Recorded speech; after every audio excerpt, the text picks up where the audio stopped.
All right, Rob, to shame or not to shame? Basically, Sha'Carri Richardson tested positive for cannabis, which is which is also known as a type of marijuana, and has to serve a 30-day suspension, which will make her miss the 100-meter dash, where she's like pretty much one of I guess voted the touted the fastest woman alive.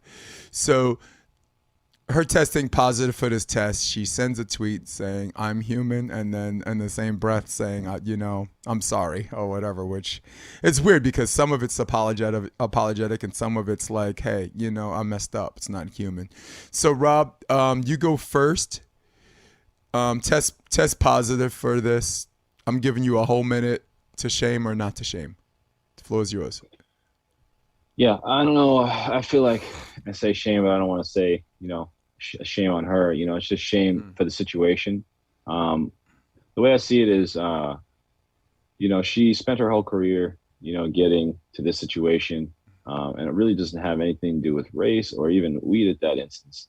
It really has everything to do with everybody needs to be on a fair playing level. Now, if you understand, I learned this back in with Lance Armstrong. The reason why weed is legalized or is illegal in these Olympic competitions because you can use marijuana or THC to mask taking steroids or taking performance enhancing drugs. So it's a very difficult line to play when you're talking about athletics. You're talking about medical marijuana even, and it's just very very tough for them to separate the difference between like medical marijuana, let's say, and steroids. So on that instance, there's a reason why that rule's there, and she cannot break those rules. No matter what it is. That's a bad support system around you. That's whatever it happens to be. It's your job to play within the rules so that you can show that you are a clean athlete, and this is the time you're at, and there's no questions asked. Um, I understand that there's things, sometimes you need a break off, but hey, don't go train for a week. Don't go, don't do certain things that really can help you get that stress level down, or spend the time with your family. Um, but if you're trying to, lose your job or lose the thing you've been working on for your whole life, just so that you can advocate now that weed should be legalized in the sport and it's not that bad and it's for my mental health, that's really a reactionary type of point, as opposed to, for years I've been advocating that I need this for my mental health, and yet now this situation comes up and the rules are in place and I've broken the rules. I understand. I'm sorry. I'm human, but I need this.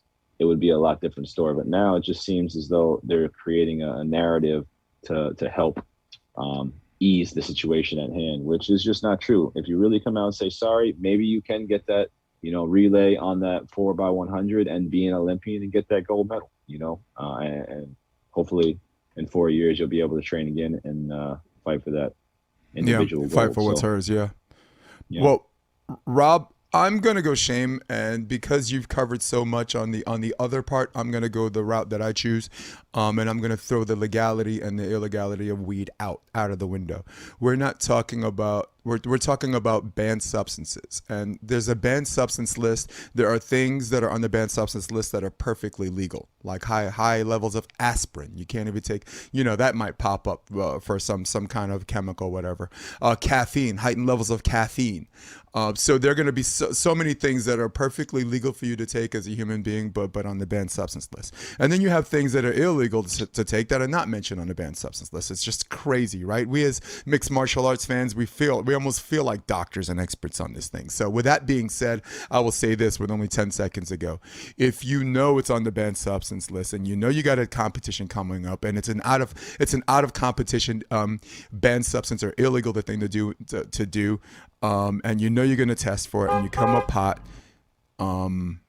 I gotta go shame. Rob, I gotta go shame because you.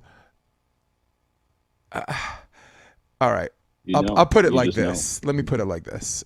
We're both biracial, right? We have mixed parents, and in many ways, I identify with being just as black as I do white. And my question is this: why are we the only ones getting busted for weed? How many white people do you see pop for weed, right? They're like, oh, that guy. And I'm like, all right, that's the one. That's the one. Good for you, you know? But, and Stephen A. Smith said it. Are you trying to tell me that you have all these sponsors that can lead to fame, that can lead to glory, and definitely some monetary benefit, and they tell you for this short time span, all you have to do is stay off the weeds? No. We tell football players or basketball players, I never saw a joint that was worth $10 million. I never saw a joint that was worth $8 million and this and that. And I am not challenging the legality of it. We all know it should be legal. We know the benefits of hemp and cannabis are as far as our drugs versus their drugs, what they want you to take that are neurologically addictive, like opioids and all that other stuff or whatever.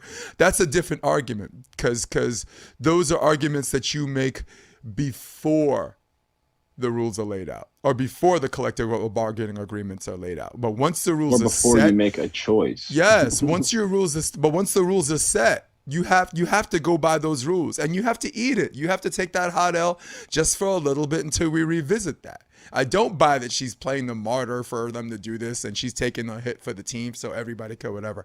I do believe that she used cannabis because she was grieving over her mom, and it was one of those things that I don't consider cannabis. If you consider cannabis neurologically addictive, that's different. Then she needs treatment. Or if you just call it one of those things where she made an active choice, then she made an active choice. And but one way or another, she got to take that hot L. TRT.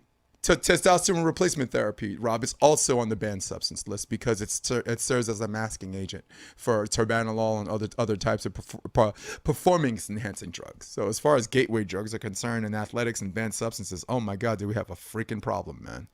You know? Yep. He's like, okay.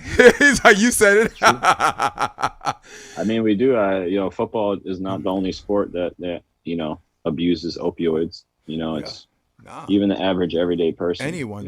They have a surgery. They have back pain. They have. So it's. I had Riley I Salmon. think it's more. I had Riley Salmon on the podcast. He was very, very open about. Anyone that plays a sport that high, something's gonna hurt, and then they're gonna give you something where you're like, "Oh, that feels good. Can I have some more? Can I have some more?" So, yeah, so glad we covered that, and that was definitely worth spill overage for our 1 minute because that was super necessary, and I'm glad we're both on the same shit on the music because this is supposed to be a debate show, but we covered two different areas of that. Super necessary, bro.